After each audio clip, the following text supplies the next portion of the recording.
সুপ্রিয় শিক্ষার্থী বন্ধুরা, আসসালামু আলাইকুম। সবাই ভালো আছো নিশ্চয়ই, সুস্থ আছো, সুন্দর আছো, তাই না? হ্যাঁ, তো আমি জুয়েল কিবরিয়া তোমাদের সামনে আবার হাজির হলাম আমার ইউটিউব চ্যানেল জুয়েল কিবরিয়া শিক্ষা সাহিত্য সংস্কৃতি চ্যানেলের পক্ষ থেকে। তো কথা বাড়াচ্ছি না, কারণ নিশ্চয়ই তোমরা বুঝতে পারছো যে সমাসের ক্লাস নিয়ে হাজির হয়েছি। সমাসের যে গতদিন ক্লাসটা নিয়েছিলাম দ্বন্দ্ব এবং কর্মধারায়, সমাসের প্রাথমিক আলোচনা করেছিলাম, সমাসের ভাগের কথা বলেছিলাম, তাই না? সমাসবদ্ধ শব্দ কিভাবে গঠিত হয় সেগুলো নিয়ে কথা বলেছিলাম। আজকে আমরা গতদিন দ্বন্দ্ব এবং কর্মধারা সমাস চেনার সিম্পলেস্ট ওয়ে, সবচেয়ে সহজ, সবচেয়ে মজাদায়ক ওয়েটি তোমাদের সঙ্গে তুলে ধরেছিলাম। আশা করি তোমরা উপকৃত হয়েছ। ঠিক আছে, আজকে দ্বন্দ্ব এবং কর্মধারয় সমাসের যে ভাগগুলি আছে সে ভাগগুলি নিয়ে, কারণ বিশেষ করে জবের পরীক্ষায় অনেক সময় প্রশ্ন হয় যে কি জাতীয় দ্বন্দ্ব, বা নিচের কোনটি সমার্থক দ্বন্দ্ব, কোনটি মিলনাত্মক দ্বন্দ্ব, কোনটি বিপরীতাত্মক দ্বন্দ্ব, তাই না? কোনটি উপপদ কর্মধারায়, উপমান কর্মধারায়, উপমিত কর্মধারায়, রূপক কর্মধারায়, তাই না? কাজে আমরা শুধু জানলাম যে দ্বন্দ্ব জানলাম, কর্মধারায় চিনলাম, যেটা হলো দ্বন্দ্ব এমন হলে কর্মধারায়, যেটা গত ক্লাসে বলেছিলাম। কিন্তু কোন দ্বন্দ্ব কোন কর্মধারায় সেটাও তো আমাদের পারতে হবে। আমরা যা পারবো তা সম্পূর্ণই পারবো। আমার থিওরি হচ্ছে যেটা আমি পারি না সেটি পারি না, কিন্তু যেটি আমি করবো, যেটি শিখবো, যেটি জানবো সেটির মধ্যে যেন কোনো ধরনের কোনো পরীক্ষক যেন আমাকে প্রশ্ন করে আটকাতে না পারে। তো ঠিক আছে, ওকে, আমরা ক্লাসে চলে আসি। শিক্ষার্থী বন্ধুরা দেখো, আমরা গতদিন বলেছিলাম যে বাবা মা, মনে আছে? বাবা মা দ্বন্দ্ব সমাস। কেন? বাবা আর মা দুজন আলাদা আলাদা ব্যক্তি। আচ্ছা, বাবা মা দ্বন্দ্ব সমাস। আবার দেখো দেশ বিদেশ, ঠিক আছে। আবার দেখো অহিনুকুল, ঠিক আছে না? হ্যাঁ, এখন দেখো বাবা মা, এটিও দ্বন্দ্ব। বাবা বোঝায় মা, দুটো জিনিস বোঝায়। দেশ বিদেশ বলতে দেশ বোঝায় না বিদেশ বোঝায়? দেশ বিদেশ মানে দেশও বোঝায়, বিদেশও বোঝায়। অহিনকুল বলতে অহিনকুল, দুটোকে বোঝায়। এখন বাবা মাও দ্বন্দ্ব, দেশ বিদেশ দ্বন্দ্ব, অহিনকুলও দ্বন্দ্ব। কিন্তু ঝামেলা হচ্ছে বাবা মা দ্বন্দ্বের এই দুটি পদের মধ্যে এক ধরনের কি সম্পর্ক বা আত্মীয়তা বা মিল। দ্বন্দ্বের এই দুটি পদের মধ্যে বাবা বা মায়ের মধ্যে একজন রিলেশন বা সম্পর্ক বা আত্মীয়তা, ফলে দ্বন্দ্বের নাম কি? মিলনাত্মক দ্বন্দ্ব। মিলনাত্মক, জি, মিলনাত্মক দ্বন্দ্ব। তাহলে দ্বন্দ্বের দুটি পদের মধ্যে যখন কি মিল বা সম্পর্ক বা বন্ধুত্ব বা আত্মীয়তা বোঝানো হবে, তার নাম মিলনাত্মক দ্বন্দ্ব। এখন বলছেন স্যার বাবা মার মাঝে তো ঝগড়াও হয়। হ্যাঁ, বাবার মার মাঝে ঝগড়া হয়, সেটিও ঠিক আছে। ভাই বোনের মাঝে ঝগড়া হয়, স্বামী স্ত্রীর মাঝে ঝগড়া হয়। কিন্তু ঝগড়া যতই হোক না কেন, তবুও এই দুটি শব্দের দ্বারা একটি সম্পর্ক, একটি মিলকে বোঝায়। মিলনের সম্পর্ক বোঝায়, তাই না? হ্যাঁ, তাহলে এরকম বাবা মা, ভাই বোন, চাচা চাচি, খালা খালু, নানা নানি, ঠিক আছে, বেআই বেআইন, তালই মালই, পৃথিবীতে যত রকম রিলেশন, যত রকম স্বামী স্ত্রী, বর বউ, বর কনে, অনেক পৃথিবীতে যত সম্পর্কের নাম আছে, সম্পর্কবাচক শব্দ, সবই মিলনাত্মক। কিন্তু ঝামেলা আর একটু আছে, পাশাপাশি কিছু জিনিস, বস্তু, যেগুলিকে মিলনাত্মক দ্বন্দ্ব বলে। যেমন চা বিস্কুট, চা বিস্কুট। তাহলে চায়ের সাথে বিস্কুটের ব্যাকরণবিদরা মনে করলেন এক ধরনের কি একটা কেমিস্ট্রি, একটা মিল। চেয়ার টেবিল, চেয়ারের সাথে টেবিলের খাতা কলম, জামা প্যান্ট, ঠিক আছে। চন্দ্র সূর্য, তাহলে চন্দ্রের সাথে সূর্যের কি সম্পর্ক আছে না? আপনি হয়তো বোঝেন না, কিন্তু আছে। কারণ চন্দ্র আলোকিত হয় কিসে? চাঁদের আলো দিয়ে চন্দ্র আলোকিত হয়। নদী, সাগর, তাই না?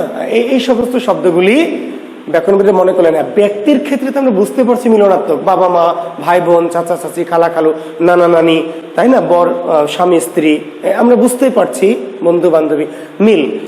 কিন্তু মিলনাত্মকের মাঝে কিছু বস্তু, চাল ডাল, দুধ ভাত, হ্যাঁ, এই ধরনের শব্দগুলো, খাতা কলম, দোয়াত কলম, দুটো জিনিস, দোয়াত একটা, কলম একটা, দুটো জিনিস দ্বন্দ্ব। কিন্তু দোয়াতের সাথে কলমের কি মিল? কারণ দোয়াত ছাড়া কলম চলে না, বা কলম ছাড়া দোয়াতের কোনো কি মূল্য নাই। তাহলে মিলনাত্মক দ্বন্দ্ব।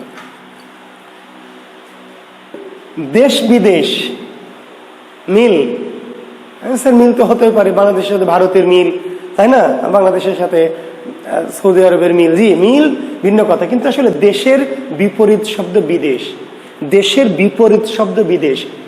দ্বন্দ্বের দুটি পদ যদি একটি আরেকটির বিপরীত শব্দ হয়, দ্বন্দ্বের দুটি পদ যদি একটি আরেকটির বিপরীত শব্দ হয়, এর নাম বিপরীতার্থক দ্বন্দ্ব।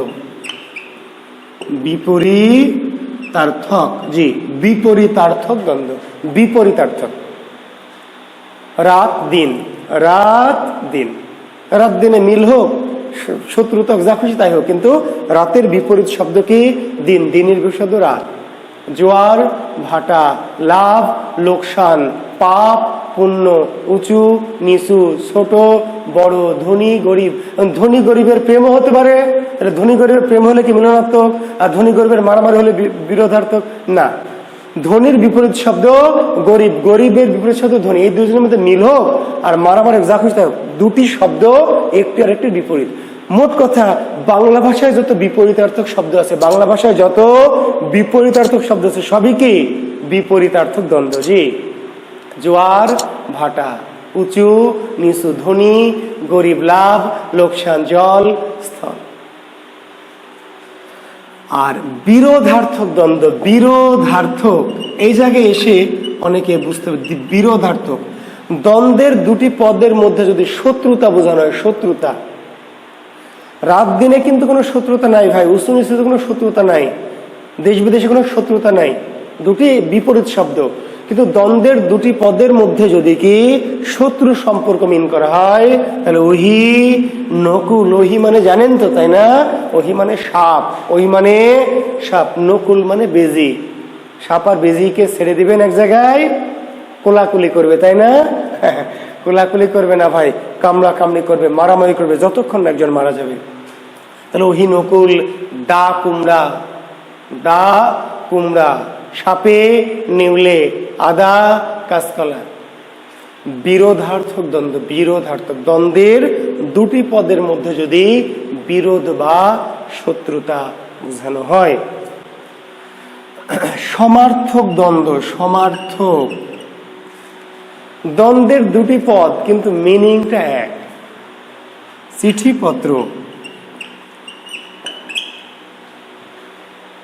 সমার্থক দ্বন্দ্ব। চিঠি মানে কি আর পত্র মানে কি? চিঠি মানে পত্র, পত্র মানে চিঠি। শব্দ দুটি আলাদা চেহারা কিন্তু অর্থটা এক। দুটি শব্দ, দুটি ভিন্ন চেহারার শব্দ, চেহারা দুটি ভিন্ন কিন্তু অর্থটা এক, এর নাম সমার্থক দ্বন্দ্ব।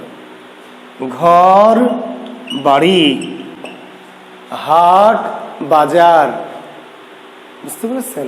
হাট বাজার, ঘর বাড়ি, চিঠি পত্র, বই পুস্তক।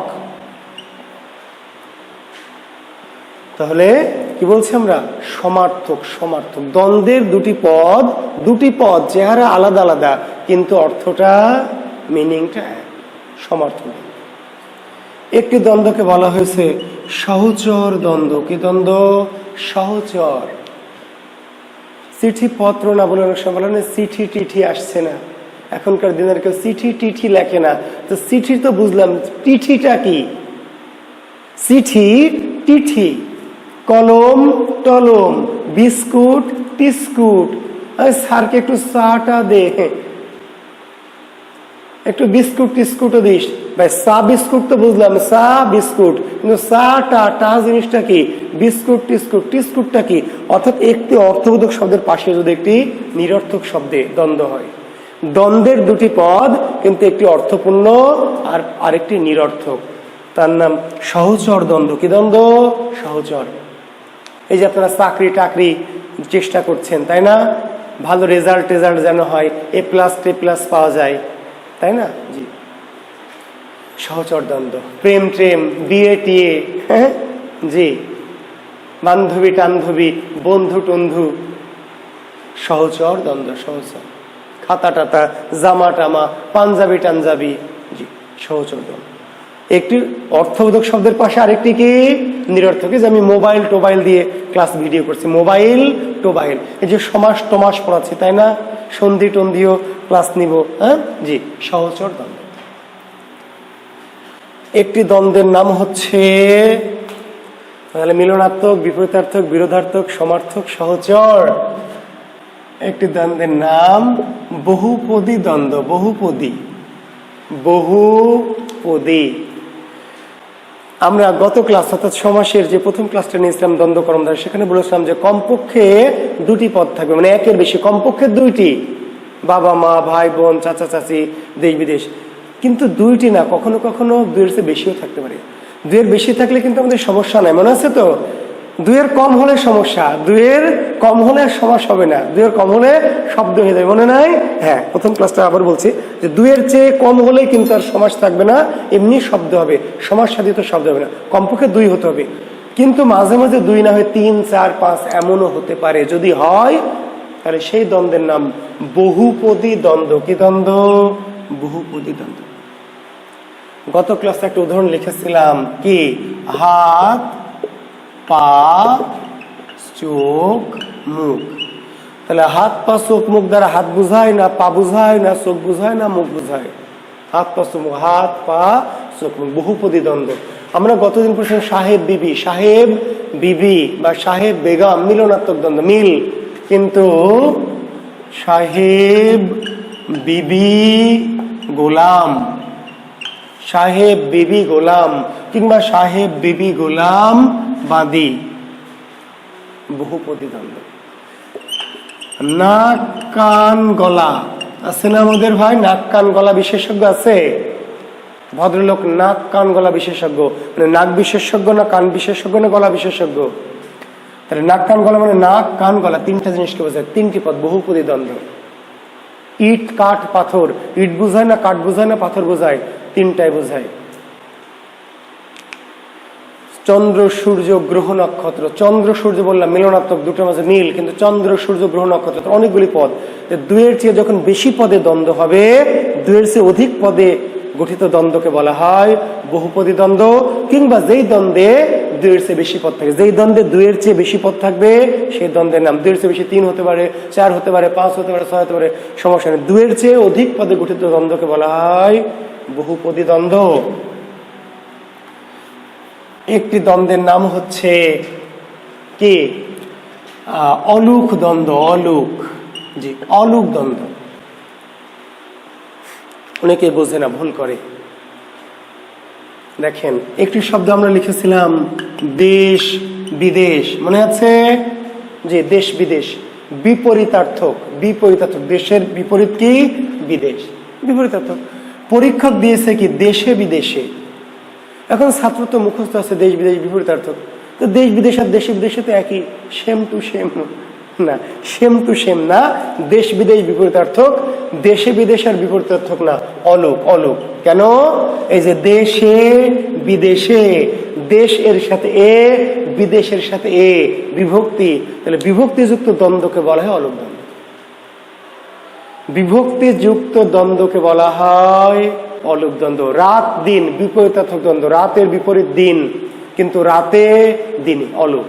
মায়ে ঝিয়ে, দুধে ভাতে, চালে ডালে, হাতে পায়ে, চোখে মুখে, বুকে পিঠে। বিভক্তিযুক্ত দ্বন্দ্বকে বলা হয় অলুক দ্বন্দ্ব। তার মানে দ্বন্দ্ব সমাসের সাথে যদি বিভক্তিযুক্ত থাকে তাহলে সেই দ্বন্দ্বকে বলা হয় অলুক দ্বন্দ্ব। সমস্যা আছে কোনো? থাকার কথা নয়। দেখবেন, বাবা মা যখন বললাম মিলনাত্মক, কিন্তু বাপে মায়ে অলুক, মায়ে ঝি অলুক, মায়ে মা ঝি না, কিন্তু মায়ে ঝিয়ে। রাতে দিনে, দেশে বিদেশে, জলে স্থলে, যে অলুক দ্বন্দ্ব। অলুক বিপরীতার্থক না, অলুক। কেন? বিভক্তি যুক্ত আছে। তো বিভক্তি যুক্ত হলে সে দ্বন্দ্বটা হয়ে যাবে কি? অলুক দ্বন্দ্ব। একটি দ্বন্দ্বের নাম একশেষ দ্বন্দ্ব। একশেষ, একটু ব্যতিক্রমী দ্বন্দ্ব, যাকে বলা হয় দ্বন্দ্বের ব্যতিক্রম। মানে দ্বন্দ্বের ব্যতিক্রম। ব্যতিক্রম কেন? দ্বন্দ্ব সমাসে আপনাদের বলেছে দুটো পদের প্রাধান্য, বাবা মা, ছেলে মেয়ে, হাত পা, দুটো পদেরই প্রাধান্য, সাহেব বেগম। কিন্তু কিছু কিছু দ্বন্দ্ব আছে দুটো পদ আলাদা না থেকে জোড়া লেগে যায়। দ্বন্দ্বের দুটি পদ আলাদা আলাদা থাকবে, আলাদা আলাদা সত্তায় আলাদা আলাদা ভাবে থাকবে, কিন্তু কিছু কিছু দ্বন্দ্ব আছে যারা দুটি পদ কিন্তু কি একসাথে। যেমন ধরেন একটি শব্দ কি দম্পতি। এখন আমরা যখন বললাম যে বাবা মা, এখানে যে দুটি পদ আছে দেখা যাচ্ছে, বাবা একটা মা একটা। যখন বললাম যে চাচা চাচি, তাহলে চাচা একটা পদ চাচা একটা পদ। সাহেব বেগম, সাহেব একটা বেগম একটা, বোঝা যাচ্ছে দুটি করে পদ, দুটি করে পদ। মামা মামি। কিন্তু দম্পতি, এখানে যে দুটি পদ আছে মনে হচ্ছে একটা পদ, একটা শব্দ। তো এখানে সে দুটি পদ আছে, তো এই জন্য একটু দ্বন্দ্বের ব্যতিক্রম, মানে চেহারাটা দেখতে একটা পদের মতো হয়ে গেছে, যেটি হওয়ার কথা না।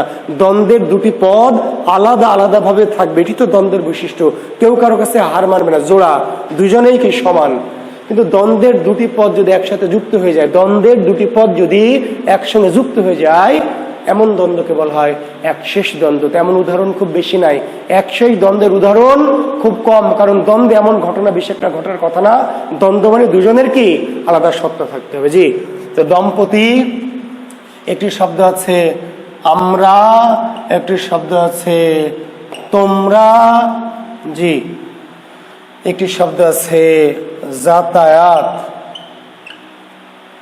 এই টাইপের শব্দগুলিকে বলা হয় একশেষ দ্বন্দ্ব। যেমন দম্পতির মাঝে কি কি আছে, দম ও পতি, তাই না? না, দম ও পতি নাই, আছে জায়া ও পতি। তো এই যে দম্পতিতে যে জায়া ও পতি আছে, এটা বুঝতে একটু কষ্ট হচ্ছে, যেটি দ্বন্দ্বে হওয়ার কথা না। দ্বন্দ্ব মানে একদম ক্লিয়ার, দ্বন্দ্বটা ক্লিয়ার, জি, দুটো আলাদা, কিন্তু এখানে যুক্ত হচ্ছে জায়া ও পতি। আমরা কি, তুমি সে ও কি আমি, যে তুমি সেও আমি, তোমরা তুমিও সে, যাতায়াত কি যাওয়া ও আসা।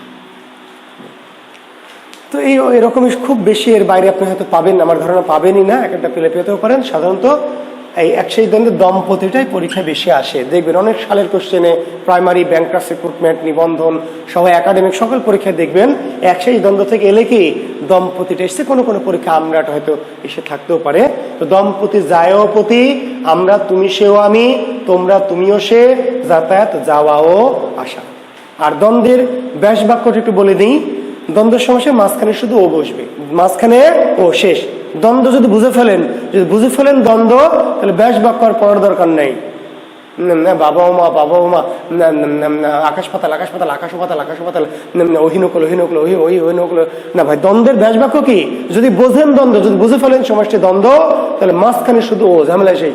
যদি দুইয়ের চেয়ে বেশি পদ হয়, তিনটি পদ, তাহলে দুটির পরে তিন নম্বরটার আগেও, চারটা পদ হলে চার, মানে যদি বেশি পদ হয় দুটো হলে মাঝখানে ও, আর যদি একা বেশি পদ হয় দুইয়ের চেয়ে বেশি, তাহলে শেষের আগে, শেষেরটার আগেও, বাকিগুলির আগে কমা।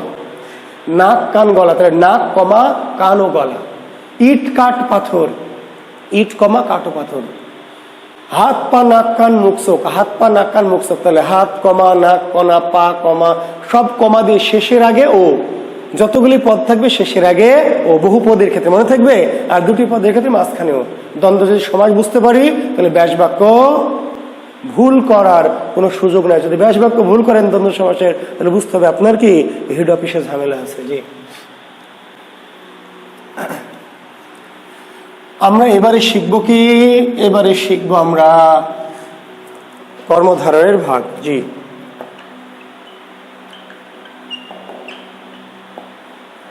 কর্মধারয়।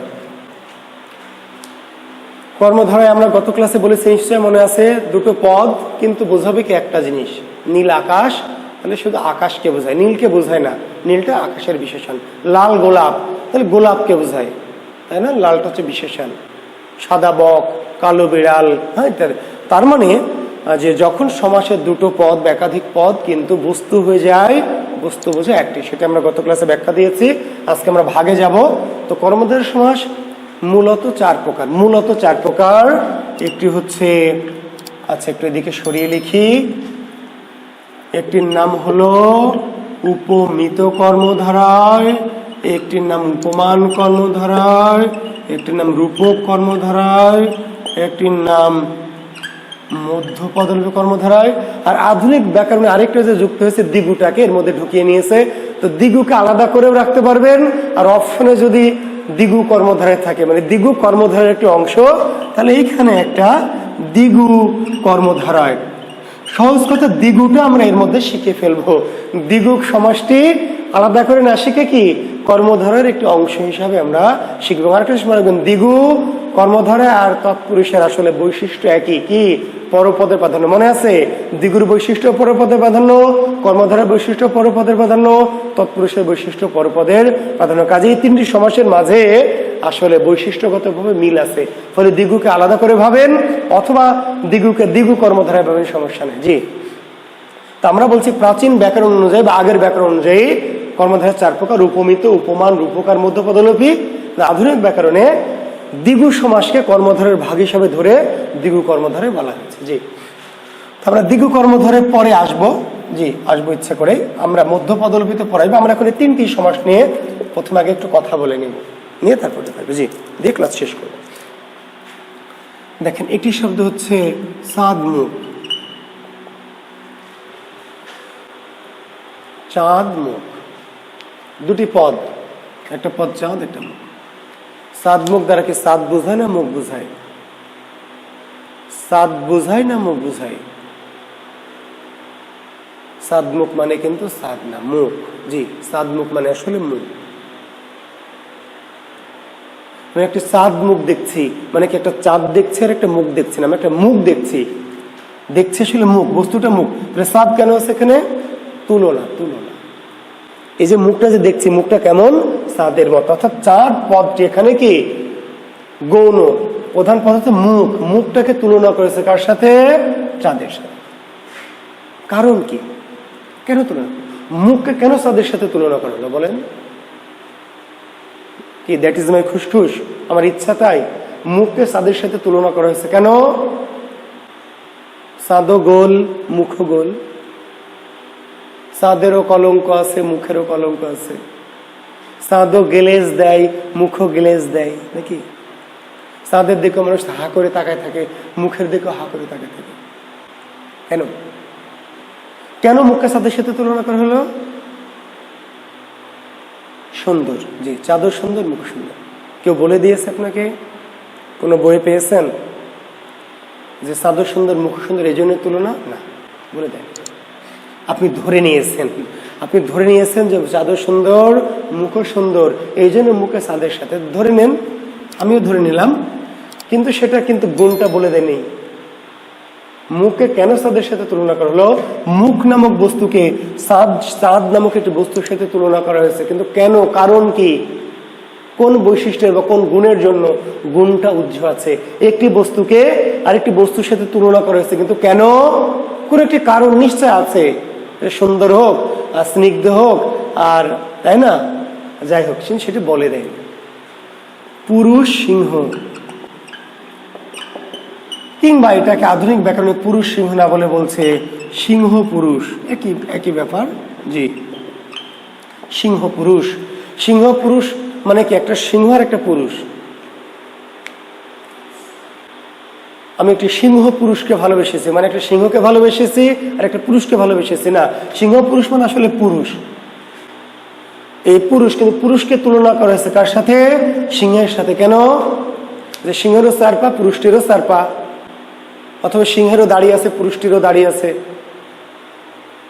নাকি? অথবা সিংহ হরিণ দেখলে ঝাঁপায় পড়ে, এই পুরুষটি হরিণ দেখলে ঝাঁপায় পড়ে। কেন তুলনা করা হয়েছে পুরুষকে সিংহের সাথে? শক্তি, ক্ষমতা, শক্তি কোথায় পেয়েছেন? পুরুষের শক্তি কোথায় পেয়েছেন? কোথায় পুরুষের শক্তি? মেয়ে মানুষের কথায় পুরুষ উঠে আর বসে, কোথায় শক্তি পেলেন আপনি? দেশ চালাচ্ছে প্রধান মেয়ে মানুষ, শিক্ষা মন্ত্রণালয় চালাচ্ছে, তাই না? জুয়েল কিবরিয়া কার কথায় উঠে বসে? শিক্ষামন্ত্রী মহাদয়ার কথাই না। তাহলে পুরুষের শক্তি পালেন কই? আপনি ধরে নিয়েছেন যে পুরুষ সিংহের মতো শক্তিশালী বা ইত্যাদি। আসলে এটা ভুয়া কথা। কেন তুলনা করা হয়েছে? আচ্ছা, আপনি ধরে নিয়েছেন, নেন, আপত্তি নেই। পুরুষকে সিংহের সাথে তুলনা করেছে কেন? কোন একটি কারণ আসলে আছে, কোন একটি কারণ, শক্তি হোক, ক্ষমতা হোক, যাই হোক। তাই সিংহ হিংস্র, পুরুষ হিংস্র, তাই যদি কেউ মনে করে এই জন্য তুলনা করেছে যে সিংহ হিংস্র, পুরুষ হিংস্র, এই জন্য তুলনা করেছে, তার কোনো ব্যাখ্যা আপনি দিতে পারবেন না। আচ্ছা, আমরা দেখবো পুরুষকে তুলনা করে সিংহের সাথে। কেন? এই কারণটি কেউ বলেনি, কোথাও বলা নাই, বলার দরকার নাই। না কোনো একটি কারণ নিশ্চয় আছে, কিন্তু কারণটি অর্থাৎ কারণটি উজ্জ্ব আছে, উজ্জ্ব। একটি বস্তুকে আরেকটি বস্তুর সাথে তুলনা করেছে, কিন্তু কেন তুলনা করা হয়েছে? কারণ বা গুণটি বলে দেয়নি। আপনি ধরে নিয়েছেন, নেন, যা খুশি তাই ধরেন, ব্যাপার না। তুষার শুভ্র, এখানে তুলনা করা হয়েছে কার? তুলনা করা হয়েছে কার? তুষারের। কার সাথে? শুভ্রের সাথে। তুষারের তুলনা করেছে শুভ্রের সাথে। তাহলে কি শুভ্রের তুলনা করেছে তুষারের সাথে? না, তুলনা করা হয়। এখানে তো আসলে দুটো জিনিস নেই, তুলনা করতে হলে তো দুটো বস্তু লাগবে। যেমন এখানে মুখ একটা বস্তু আলাদা, চাঁদ একটা আলাদা। বুঝিয়েছিলাম যদিও মুখকে, বুঝিয়েছে একটাকে, দুটো কেন? দুটোকে বোঝালে তো দ্বন্দ্ব হয়ে যেত। দুটো পদ যদি দুটো আলাদা জিনিসকে বোঝাতাম তাহলে তো দ্বন্দ্ব হয়ে যেত ভাই। দুটো পদ বুঝিয়েছে মুখকে, কিন্তু আরেকটি বস্তুর নাম তো এখানে আছে, যদি এটাকে বোঝানো হয়নি। পুরুষকে বোঝানো হয়েছে, কিন্তু আরেকটি জিনিস সিংহের নাম আছে। তুষার শুভ্র, তুষার একটা জিনিসের নাম, শুভ্র কোনো জিনিসের নাম না। বলে স্যার আমার ফ্রেন্ডের নাম শুভ্র। না ভাই, এখানে শুভ্র দ্বারা তুষারের গুণ। তুষার জিনিসটা দেখতে কেমন? সাদা। অরুণ, অরুণ বোঝেন? অরুণ বোঝেন না? বোঝেন না? অরুণ মানে সূর্য। জি, অরুণ সূর্য একটা জিনিস, রাঙা কি আর একটা জিনিস? না ভাই, অরুণটাই দেখতে কেমন?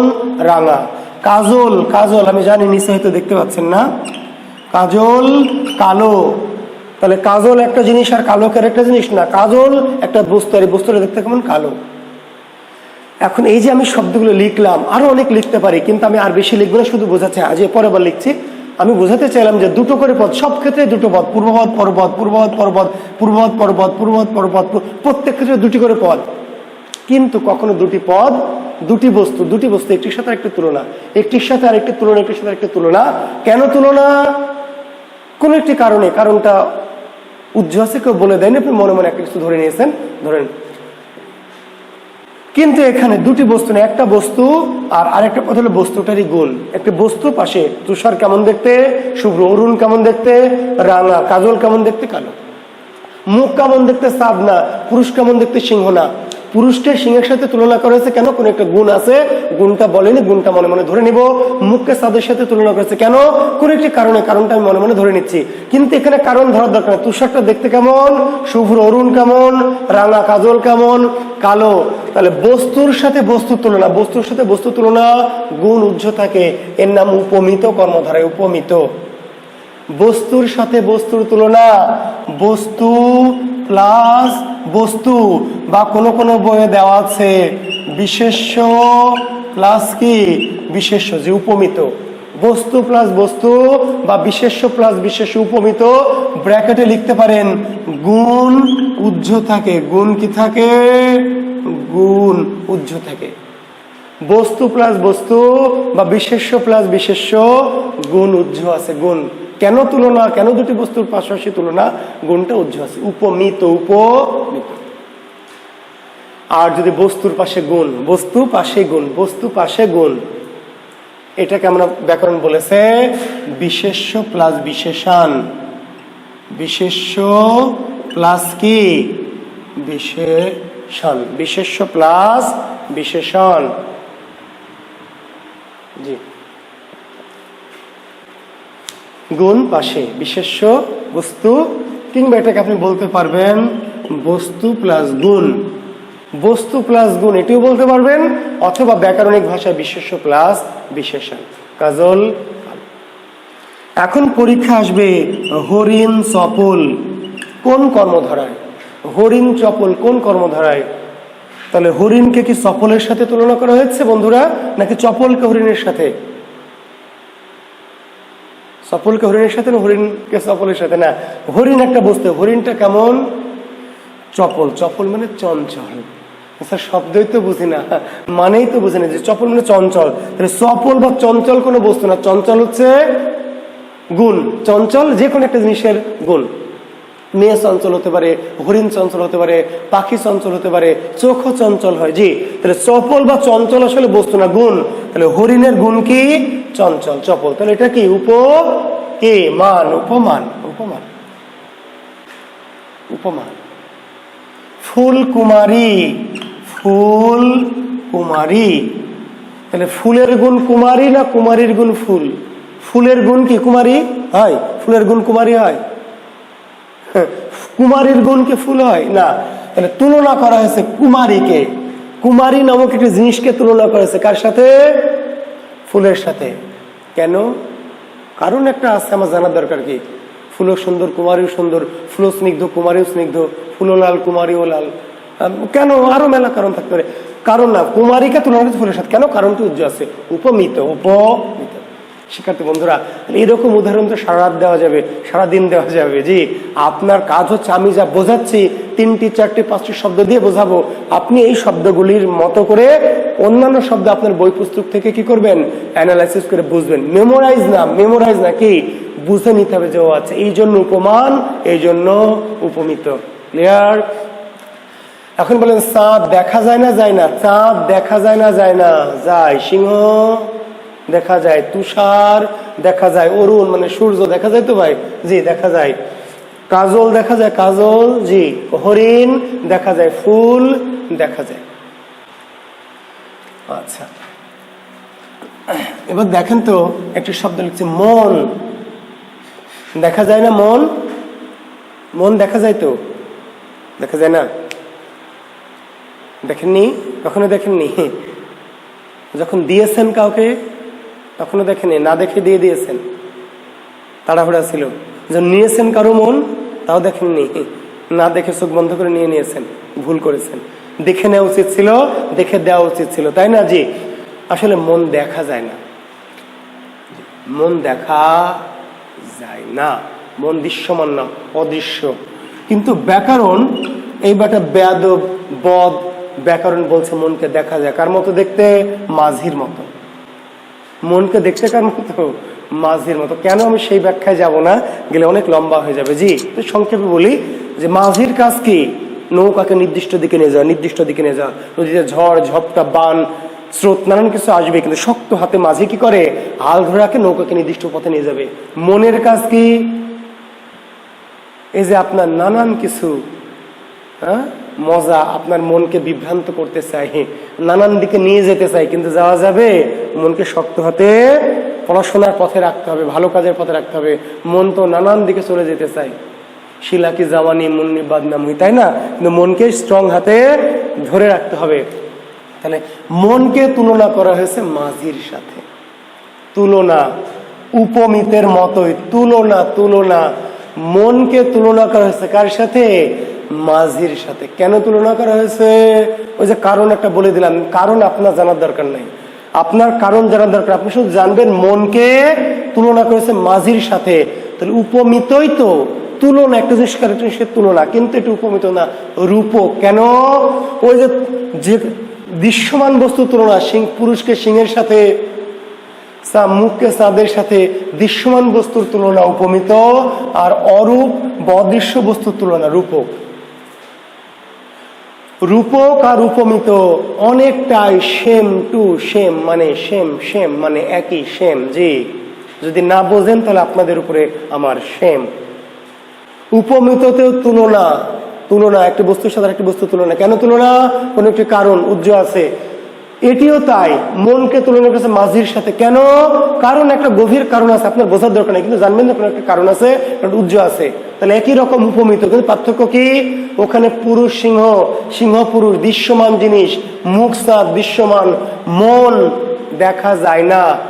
অদৃশ্য বা অরূপ বস্তুর তুলনা করা হয় রূপক। অদৃশ্য বা অরূপ, অদৃশ্য বা অরূপ বস্তুর তুলনা করাকে বলা হয় রূপক। প্রাণ পাখি, প্রাণ পাখি, প্রাণ দেখা যায় ভাইরা আমার। যদি দেখা যেত, মানুষ কি যেতে দিত প্রাণকে? একদম লক করে রেখে দিত সিন্ধুকে। জি, কিন্তু প্রাণ দেখা যায় না, ধরা ছোঁয়া যায় না, অনুভব করা যায়, অদৃশ্য অরূপ। তাহলে এই যে প্রাণ অরূপ, প্রাণকে তুলনা করা হয়েছে কার সাথে? প্রাণ ব্যাকরণ বলেছে দেখা যায়, প্রাণ দেখতে কার মতো? পাখির মতো। জি, তাহলে প্রাণকে তুলনা করেছে পাখির সাথে। কেন? কারণ একটা আছে। কি কারণ আপনি জানেন না? জানেন না, জানার দরকার কি? দরকার কি আমি বলেছি? আমি জানি, জানলেও সমস্যা নাই, না জানলেও। কেন পাখিকে তুলনা করলো? খাঁচার পাখি, খাঁচা খোলা পেলে যে কোনো সময় পাখি উড়ে চলে যায়, আর ফিরে আসে না। প্রাণও তাই, একবার গেলে আর আসে না। তো কেন তুলনা করলে আপনার কারণটা আপনি জানবেন যে একটি জিনিসকে আরেকটি জিনিসের তুলনা করেছে, কেন কোনো একটি কারণ আছে, কারণটি বলা নেই, কিন্তু তুলনা করলে উপমিত হওয়ার কথা, কিন্তু উপমিত না রূপ। কেন? প্রাণ একটা অরূপ অদৃশ্য জিনিস, তাহলে অরূপ অদৃশ্য জিনিসকে যখন তুলনা করা হবে, অরূপ অদৃশ্য বস্তু তুলনা করাকে বলা হবে রূপক। মায়াডোর, মায়া, মায়া দেখা যায়, আপনাকে মা কত মায়া করে, বোন কত মায়া করে, শিক্ষক দেখা যায় না, অরূপ। মায়াডোর, স্নেহ সুধা, স্নেহ দেখা যায় না। বিষাদ সিন্ধু, বিষাদ দেখা যায় না, বিষাদ দেখা যায় না ভাই। কান্না দেখা যায়, কিন্তু কান্না তো ভালো হতে পারে, আনন্দেও কাঁদতে পারে, তাই না? এই অগামগা কবি জুয়েল কিবরিয়া যদি পুরস্কার পায়, নোবেল পুরস্কার পায়, তাহলে কি করবে? কাঁদতে কাঁদতে অজ্ঞান হয়ে যাবে। জি, যারা বিশ্ব সুন্দরী প্রতিযোগিতা প্রথম হয় কাঁদে স্টেজে, কেন? তাহলে কান্না বিষাদের কিন্তু সিম্বল নয়। জি, তো বিষাদ দেখা যায় না। যে আমি ক্লাস নিচ্ছি, হাসছি, কথা বলছি, আমার মনে কোনো বিষাদ কষ্ট থাকতে হতে পারে। জি, তো বিষাদকে দেখা যায় না, কিন্তু ব্যাকরণগুলো দেখা যায়। কার মতো? সিন্ধুর মতো, সিন্ধু মানে সাগরের মতো। তাহলে অরূপ একটা অদৃশ্য জিনিসকে তুলনা করলাম, এর নাম রূপ কর্মধারায়। ঠিক আছে, অনেক উদাহরণ আছে। তাহলে আমরা উপমিত, উপমান আর রূপক, এই তিনটা জিনিস বুঝালাম। আপনার আরো অনেক শব্দ দিয়ে প্র্যাকটিস করবেন। একটু হলো মধ্য পদলোপী, এটা নিয়ে খুব বেশি কথা বলবো না, ক্লাস অনেক লম্বাও হয়ে গেল। যে কর্মধারয় সমাসে মধ্যপদ লোপ পায়, যে কর্মধারয় সমাসে মধ্যপদ লোপ পায়, মধ্যপদ লোপ পায়, তো মধ্যপদ যে লোপ পায় এটা আবার একটু দেখে বোঝা কঠিন, এটা একটু বুঝে নিতে হয়। তো যেমন ধরেন শব্দটি হচ্ছে এমন, সিংহাসন, পূর্বপদ সিংহ, পরপদ আসন। সিংহাসন, পূর্বপদ সিংহ, পরপদ আসন।